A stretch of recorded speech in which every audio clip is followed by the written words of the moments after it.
I think that, as Peter Lorre put it, we don't want to kill you, we just want to hurt you a little bit. Either way, we are back at the old game. And if you go ask a Pole or a Hungarian or a Romanian, they live in a totally different universe from a German. And they live in a totally different universe from a Spaniard. So there's no commonality in Europe. But if I were a Ukrainian, I would do exactly what they're doing. Try to draw the Americans in. All right, next question, please. The United States has a fundamental interest. It controls all the oceans of the world. No power has ever done that. Because of that, we get to invade people and they don't get to invade us. It's a very nice thing. Maintaining control of the sea and control of space is the foundation of our power. The best way to defeat an enemy fleet is to not let it be built.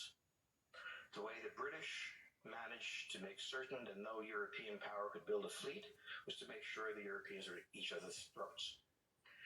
The policy that I would recommend is the one that Ronald Reagan adopted toward Iran and Iraq. He funded both sides so they would fight each other and not fight us. This was cynical.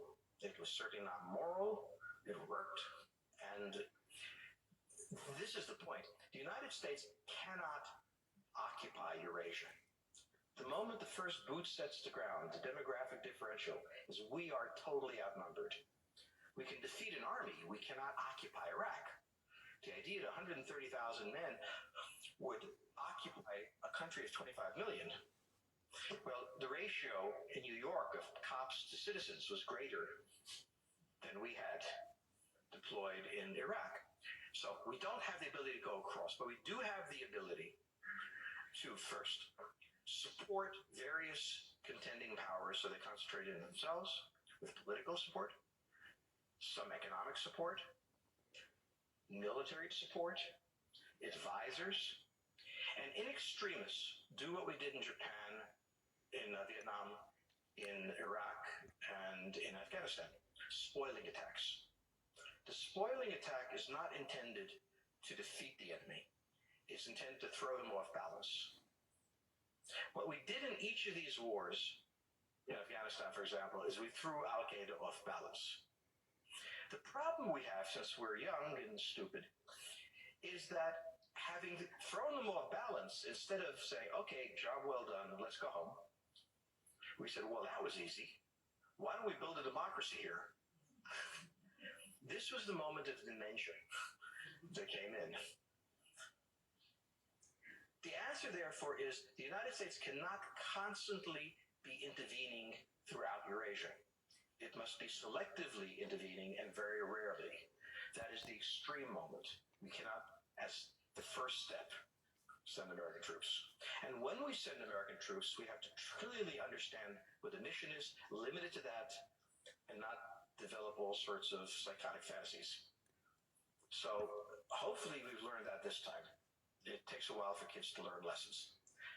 But I think you're absolutely right. We cannot, as an empire, do that. Britain didn't occupy India.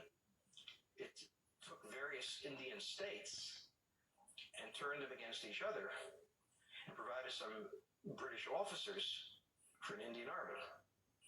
The Romans did not send vast armies out there.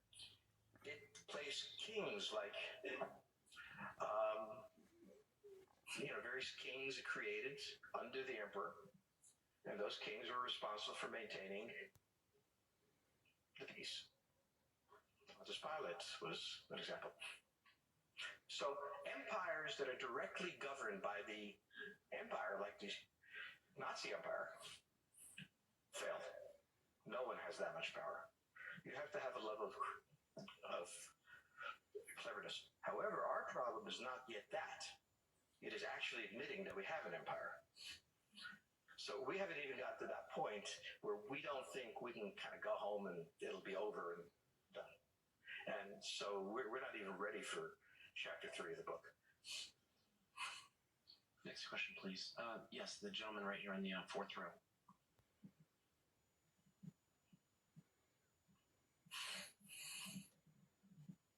So I infer from your comments that the euro as the currency will not survive, The question on the table for the Russians is, will they retain a buffer zone that's at least neutral? Or will the West penetrate so far in Ukraine that they're 70 miles away from Stalingrad and 300 miles away from Moscow? For Russia, the status of Ukraine is an existential threat. And the Russians cannot let go.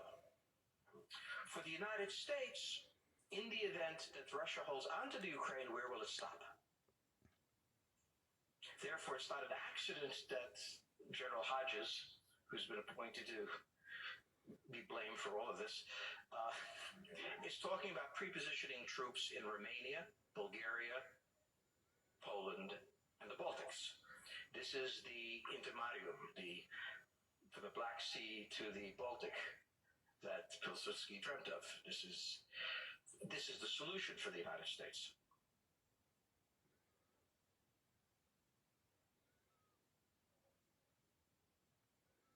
The issue to which we don't have the answer is, what will Germany do? So the real wild card in Europe is that as the United States builds its cordon sanitaire, not in Ukraine, but to the west, and the Russians try to figure out how to leverage the Ukrainians out, we don't know the German position. Germany is in a very peculiar position. Its former Chancellor Gerhard Schroeder is on the board of Gazprom. They have a very complex relationship to the Russians. The Germans themselves don't know what to do. They must export. The Russians can't take up the export. On the other hand, if they lose the free trade zone, they need to build something different.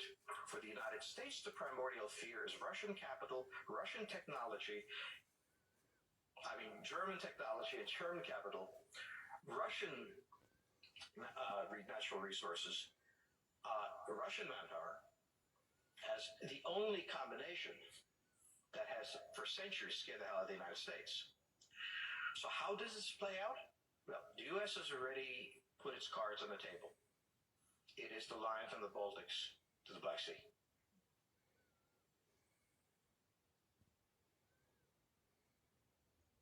For the Russians, their cards have always been on the table. They must have at least a neutral Ukraine, not a pro-Western Ukraine. Belarus is another question. Now, whoever can tell me what the Germans are going to do is going to tell me about the next 20 years of history. But unfortunately, the Germans haven't made up their mind. And this is the problem of Germany always. Enormously economically powerful, geopolitically very fragile, and never quite knowing how to reconcile the two. Ever since 1871, this has been the German question. The pure question of Europe. Think about the German question, because now it's coming up again. That's the next question that we have to address. And we don't know how to address it. We don't know what they're going to do. And unfortunately, that's all we have time for this evening.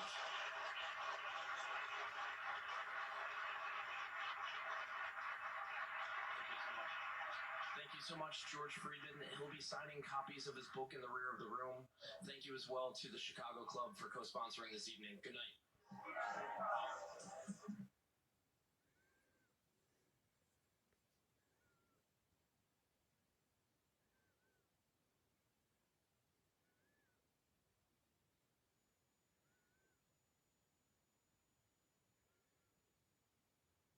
Уважаеми зрители, тук що видяхте изказване лекция на Джордж Фридман през 2015 година направи.